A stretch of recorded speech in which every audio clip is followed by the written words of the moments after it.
வணக்கம், வாழ்க வளமுடன். நம்ம இன்றைக்கி பார்க்க போகிறது என்ன அப்படின்னா, மாசி மாதத்தினுடைய சிறப்பு பலன்கள். பொதுவாக இந்த மாசி மாதத்தில் பார்த்திங்கன்னா மகம் நட்சத்திரமும் பௌர்ணமியும் இணைந்த நாள் தான் மாசி மகம். சமயபுரம் மாரியம்மன் பிறந்த நட்சத்திரம் எது அப்படின்னு பார்த்தோம்னா மகம் நட்சத்திரம். அதனால தான் அந்த அம்பாள் பேர் மகமாயின்றோம். இந்த மாசி மகத்தில் பார்த்திங்கன்னா மிக சிறப்பானது மகா சிவராத்திரி வரக்கூடியது. அதே போல் காரடையான் நோன்பு, சுமங்கலிகளுடைய பூஜைகள். இந்த மாசி மாதத்தில் பார்த்திங்கன்னா கோவில்கள், புனித நீராடல், பித்ருக்களுக்கு செய்ய வேண்டிய தர்ப்பணம், முருகன் வழிபாடு, சிவன் வழிபாடு, அம்பிகை வழிபாடு எல்லாமே ஒரு அற்புதமான பலனை தந்துவிடும். அப்படி ஒரு இருக்குது இந்த மாசி மாதத்தில். சரி, இந்த மாசி மாதத்தில் பார்த்திங்கன்னா புனித நீராடுதல் ரொம்ப விசேஷங்க. பாவங்களை போக்கக்கூடியது. கடலில் குளிக்கிறது, குளங்களில் குளிக்கிறது, புனித நதிகளில் நீராடுவது, முன்னோர்களுக்கு தர்ப்பணம் செய்யக்கூடியது, இது எல்லாமே ரொம்ப அற்புதமான ஒரு விசேஷமான நாள். நல்ல பலனை தந்துவிடும். குழந்தை இல்லாத தம்பதிகள் பார்த்திங்கன்னா இந்த செவ்வாய்க்கிழமையில் முருகன் வழிபாடு பண்ணும் பொழுது குழந்தை கருத்தரிக்கிறது, அதாவது கருத்தரிப்பதற்குரிய மாதமாக அமைஞ்சிடும்.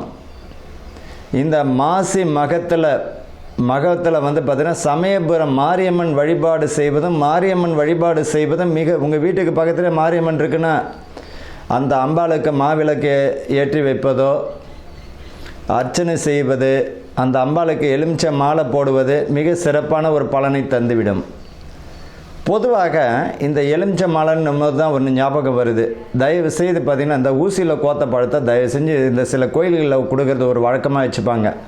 அம்பாளுக்கு மாலை போட்டுருவாங்க. அந்த மாலையை பிச்சு என்ன பண்ணுவாங்க, ஒரு பழத்தை ஒன்று கொடுத்துட்டு இருப்பாங்க. பொதுவாக ஒரு பழத்தை துளை போட்டாலே அதனுடைய பலி முடிஞ்சிடுச்சு. அப்பேற்பட்ட பழத்தை நம்ம வாங்கக்கூடாது. முழு பழத்தை இறைவனுக்கு சமர்ப்பிக்கணுமா, ஒரு முழு பழத்தை கொடுத்து அம்பாளினுடைய பாதத்தில் வச்சு அதை வீட்டுக்கு எடுத்துகிட்டு ஜூஸ் போட்டோ அல்லது எதாச்சும் உணவில் சேர்த்துக்கிட்டோ நம்ம உள்ளுக்கு சாப்பிட்ணும். நம்ம என்ன செய்கிறோம், சாமிகிட்ட வச்சுட்டு அது மாட்டு காஞ்ச உடனே தூக்கி குப்பையில் போட்டுருவோம். பொதுவாக அம்பாள்கிட்ட கொடுத்த பழத்துக்கு அப்படி ஒரு அற்புதமான சக்தி உண்டு. அதை நம்ம பயன்படுத்தணும். ஊசியில் கோத்த பழம்லாம் இல்லை, முழு பழத்தை கொடுத்து இறைவன்கிட்ட இருந்து நம்ம வாங்கிக்கிறது நல்லது. மகா சிவராத்திரி, அதாவது என்னைக்கு வருது இந்த மகா சிவராத்திரி? ஈசனை வழிபடக்கூடிய மிக அற்புதமான நாள், மோட்சம் கிட்டக்கூடிய நாள். அன்னைக்கு இறைவனை மட்டும், பகவானை மட்டும் நம்ம மனமாற வேண்டிக்கிண்டு நீ தான் கதி அப்படின்னு சரணாதிகதி அடையணும். மகா சிவராத்திரி அன்று பார்த்திங்கன்னா ரொம்ப அற்புதமான நாள். என்னைக்கு வருது அப்படின்னா 15/2/2026 மாசி மாதம் 3ஆம் தேதி மகா சிவராத்திரி. மாசி மாதத்தில் வரக்கூடிய மகம் நட்சத்திரம். சமயபுரம் மாரியம்மனுடைய நட்சத்திரம், பிறந்த நட்சத்திரம் பார்த்திங்கன்னா மகம் நட்சத்திரம். அதனால தான் மகமாயின்றோம். 2/3/2026 மாசி மாதம் 18ஆம் தேதி அன்றைக்கி மாரியம்மன் வழிபாடு, வராகி வழிபாடு, பெண் தெய்வங்கள் வழிபாடு, அம்பிகை வழிபாடு மிக அற்புதமான ஒரு பலனை தந்துவிடும். காரடையான் நோன்பு கணவனுடைய ஆயுள் பலமும் குடும்பத்தில் நிம்மதியும் புத்திர விருத்தியும் வம்ச விருத்தி தரக்கூடிய நாளாக அமைஞ்சிடும். அன்றைக்கி பார்த்திங்கன்னா சுமங்கலிகள் பார்த்திங்கன்னா இந்த காரடையான் நோன்பு இருக்கிறது மிக சிறப்பான ஒரு பலனை தந்துடும். அன்றைக்கி பார்த்திங்கன்னா கோயிலில் உங்களால் முடிஞ்சது மாங்கல்ய சவரடு, வெத்தலை பாக்கு, பழம், பூவு, மங்கள பொருட்கள், மஞ்சள், குங்குமம், உங்களால் முடிஞ்சதுன்னா ஏதாவது ஒரு துணி வச்சு ஒரு 5 சுமங்களுக்கு உங்களால் எத்தனை பேருக்கு தர முடியுமோ தருவது மிக அற்புதமான பலனை தந்துவிடும். குடும்பத்தில் நிம்மதி இல்லாதவங்க, கணவன் மனைவிக்குள்ளே பிரச்சனையாக இருக்குது, குடும்பத்தில் நிம்மதியாக இல்லை, செல்வங்கள் வரக்கூடிய பணம், சம்பாதிக்கக்கூடிய பணம் கையிலே நிற்கலை, இவங்கெல்லாம் பார்த்திங்கன்னா இந்த காரடையான் நோன்பு வருஷம் இருப்பது மிக சிறப்பான பலனை தந்துவிடும். அவ்வளோ அற்புதமான நலம் இந்த மாசி மகத்தில் வரக்கூடிய முக்கியமான தினங்கள். இப்போ அடுத்தது பார்த்திங்கன்னா இந்த ராசி பலனுக்கு நம்ம போகலாம். கடக ராசி அன்பர்களுக்கும் நேயர்களுக்கும் ஆனந்த வணக்கங்கள். இப்போ இந்த கடகராசிக்கு பார்த்திங்கன்னா பெருமூச்சு விடக்கூடிய மாதமாக தான் இருக்கும். இது வரைக்கும் பட்ட கஷ்டங்கள் எல்லாமே இனிமேல் வரக்கூடிய காலங்கள் அத்தனையுமே நல்லா இருக்குங்க. இன்னும் கூடிய விரைவில் பார்த்திங்கன்னா உங்களுக்கு குரு பகவான் உங்கள் ராசியில் உச்சமடைய போகிறார் இல்லையா? அது மட்டும் இல்லாமல் பார்த்திங்கன்னா உங்களுக்கு இது வரைக்கும் இருந்த தடை தாமதங்கள் விலகி முழு வெற்றியை தரக்கூடியது. பெரும்பாலும் அரசு பிரமுகர்கள்லாம் பார்த்திங்கன்னா இந்த கடக ராசியிலேயோ கடக லக்கணத்திலேயோ இருப்பாங்க. இந்த ராசிக்காரர்கள் பார்த்திங்கன்னா சுய முயற்சியால் முன்னேறக்கூடியவர்கள். இந்த வாய் வழியில் சம்பாதிக்கக்கூடிய தொழில்கள், இந்த எக்ஸிக்யூட்டிவ் மார்க்கெட்டிங் பண்ணுறவங்க வாய் வழியில் சம்பாதிக்கக்கூடிய தொழில்காரங்களுக்கெல்லாம் இந்த மாதம் நல்ல ஒரு பலனை தரும், நல்ல ஒரு முன்னேற்றமான சூழ்நிலை தரும். மாணவர்கள் படிப்பில் கவனத்தை செஞ்சாங்கன்னா நல்ல ஒரு முன்னேற்றமான சூழ்நிலை தந்துவிடும். வேலைக்கு இந்த ராசிக்காரர்களுக்கு புதிய வேலைகள் கிடைப்பதற்கு வாய்ப்புகள் உண்டு. பதவி பணி உயர்வு உண்டு. செய்கிற வேலையில் திறமையை காட்டுங்க. புரியுதுங்களா? இந்த காலகட்டத்தில் உடைய மாணவர்களுக்கு பார்த்திங்கன்னா இந்த உறக்கத்தை பார்க்காம காலையில் அதிகாலையில் ஏஞ்சி உங்களுடைய படிப்பில் கவனத்தை செலுத்துங்க. ஆனால் நிச்சயமாக தூக்கம் வருவதற்கு நல்ல ஆழ்ந்த நித்திரை வரும். கொஞ்சம் படிப்பில் கவனத்தை செலுத்தினா அற்புதமான ஒரு எதிர்காலத்தில் அற்புதமான ஒரு பலன் தரும், வெற்றியை தரக்கூடியது.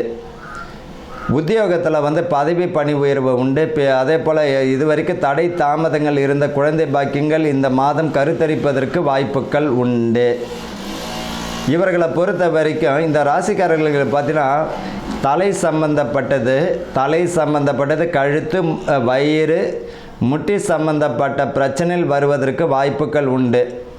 புரியுதுங்களா? அப்படி இருக்கிறவங்க மருத்துவரை பார்த்துக்கணும். அவங்க இந்த வைத்தியம் சொன்னாங்கன்னு எதையாவது ஒன்று செஞ்சு எதிலையாவது கொண்டு போய் முடிய வேண்டாம். தோல் சம்பந்தப்பட்ட வியாதிகள் வருவதற்கு வாய்ப்புகள் வரும். அதனால் ஆரோக்கியமான உணவு ரொம்ப அவசியம். இவர்களை பொறுத்த வரைக்கும் இந்த ராசியில் பார்த்திங்கன்னா செவ்வாய் எப்போவுமே நீச்சம் அடையக்கூடிய ராசி பார்த்திங்கன்னா இந்த கடகம். குரு உச்சமாவார், செவ்வாய் நீச்சமாவார். இவர்களை பொறுத்த வரைக்கும் இந்த செவ்வாய்க்கிழமை வெள்ளிக்கிழமை அசைவ உணவை தவிர்க்கணும். பொதுவாக இந்த கடகராசிக்காரங்க செவ்வாய்க்கிழமை வெள்ளிக்கிழமை நான்வெஜ் வேண்டாம், அமாவாசை பௌர்ணமி வேண்டாம். இவர்களை பொறுத்த வரைக்கும் இந்த வெள்ளிக்கிழமையில் இனிப்புக்கு பதிலாக கொஞ்சம் கசப்பு எடுத்துக்கிறது நல்லது. பாவக்காய் பொரியல் இந்த மாதிரியான கசப்பு எடுத்துக்கும் பொழுது இன்னும் நல்ல ஒரு வெற்றியை தரும், வாழ்க்கையை இனிப்பாக மாறும். இவர்களை பொறுத்த வரைக்கும் கணவன் மனைவிக்குள்ளே விட்டு கொடுத்து போகிறது நல்ல ஒரு ஆரோக்கியமான சூழ்நிலையும் மகிழ்ச்சியான சூழ்நிலையும் தந்துவிடும். பிள்ளைகள் வழியில் உயர்வு உண்டு. அதே திருமணம் வயது உடைய பெண் பிள்ளைகளுக்கு இந்த மாதம் பார்த்திங்கன்னா வரன் அமைவதற்கும் நிச்சயம் அமைவதற்கு வாய்ப்புகள் தந்துடும். குறிப்பாக பார்த்திங்கன்னா இந்த ராசிக்காரர்களுக்கு பார்த்திங்கன்னா வரக்கூடிய, அதாவது பெண் பிள்ளைகளுக்கு சொல்கிறேன், பெண் பிள்ளைகளுக்கு வரக்கூடிய கணவன்மார்கள் எந்த பக்கத்துலேருந்து வருவாங்கன்னா தென்கிழக்கு வடக்கு பக்கமாகவும் இருக்கும். அதே போல் இந்த ராசிக்காரங்க பார்த்திங்கன்னா இருக்கக்கூடிய இடத்துல பார்த்திங்கன்னா கோயில், பள்ளிக்கூடம், நீர் சம்பந்தப்பட்ட இடம், கார்னர் பிளாட்டாக இருப்பாங்க. நல்லாவே பாருங்கள், இந்த ராசியுடையவர்களும் இந்த அம்சம் இருக்குமானா இருக்கும். இவர்களுக்கு பொறுத்த வரைக்கும் பெரும்பாலும் இந்த ராசியோட உடையவர்களுக்கு வாஸ்து குற்றன்று ஒன்று வருவதற்கு வாய்ப்புகள் குறைவாக தான் இருக்கும். ஏன்னா இவங்களே எல்லாத்தையும் ஆராய்ச்சி பண்ணி தான் வீடு கட்டுவாங்க. அவ்வளோ அற்புதமான ராசி, அறிவு கூர்மையான ராசி, எல்லாத்தையும் நிதானமாக கையாளக்கூடியவர்கள் இவர்கள் தான். இந்த மாசி மாதம் எல்லா விஷயத்திலும் இவர்களுக்கு சக்ஸஸ் ஆகக்கூடிய மாதமாக தான் இருக்குது. வாழ்த்துக்கள், வாழ்க வளமுடன்.